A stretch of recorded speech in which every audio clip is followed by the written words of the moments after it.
ایک آدمی جس کا نام عبدالرحیم تھا، جو بہت نیک اور شریف انسان تھا، جس نے کبھی اپنی زندگی میں کسی غیر عورت کو بری نگاہ سے نہیں دیکھا۔ اس آدمی کے گھر کی حالات بہت خراب ہو گئی تھی۔ نوبت یہاں تک کی پہنچ گئی کہ گھر میں فاقے ہو گئے۔ اس آدمی کی ایک جوان بیٹی تھی۔ جب فاقے حد سے بڑھ گئے تو وہ لڑکی اپنے چھوٹے بہن بھائی کی حالات دیکھ کر بہت پریشان ہونے لگی۔ اس کے دماغ میں طرح طرح کے سوال اٹھنے لگے۔ اس نے سوچا کہ کیوں نہ میں گھر سے نکل کر کسی کام کی تلاش کروں جس سے میں اپنے گھر والوں کا پیٹ بھر سکوں۔ اس لڑکی نے یہ سوچ کر گھر سے باہر اپنے قدم نکال لیے اور کام کی تلاش میں بازار میں نکل پڑی۔ کبھی کسی کے گھر میں کام مانگنے گئی تو کبھی کسی کی دکان میں، مگر کسی نے اسے کام نہیں دیا۔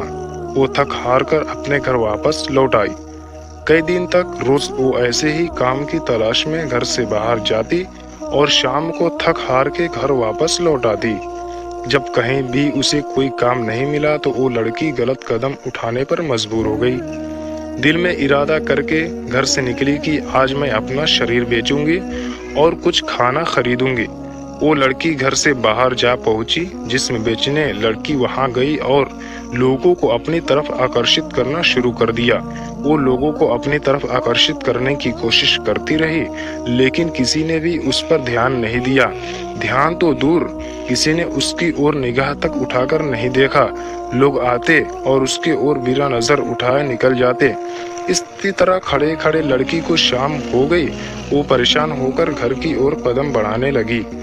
جب گھر پہنچی تو اپنے والد کو پریشانی میں دیکھا۔ دروازے پر باپ نے بیٹی کو دیکھا اور پوچھا، کہاں گئی تھی؟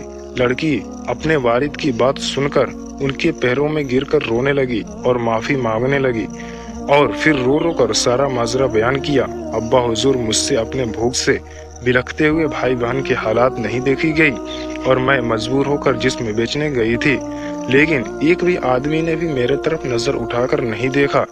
پوری بات سننے کے بعد باپ نے اپنی بیٹی سے کہا کہ بیٹا، تمہارے بابا نے آج تک کبھی کسی غیر عورت کو آنکھ اٹھا کر نہیں دیکھا، تو یہ کیسے ہو سکتا تھا کہ کوئی تمہیں نظر اٹھا کر دیکھتا؟ پیارے دوستو، اس کہانی سے ہمیں یہ سبق ملتا ہے کہ اپنی گندی نگاہ کسی عورت پر مت ڈالو، کیونکہ نظر گرم بیج ہوتا ہے۔ جیسا بوؤ گے کل ویسا ہی پاؤ گے۔ آج آپ اپنے کو خبردار کرو گے تو کل تمہاری اولادیں محفوظ رہے گی۔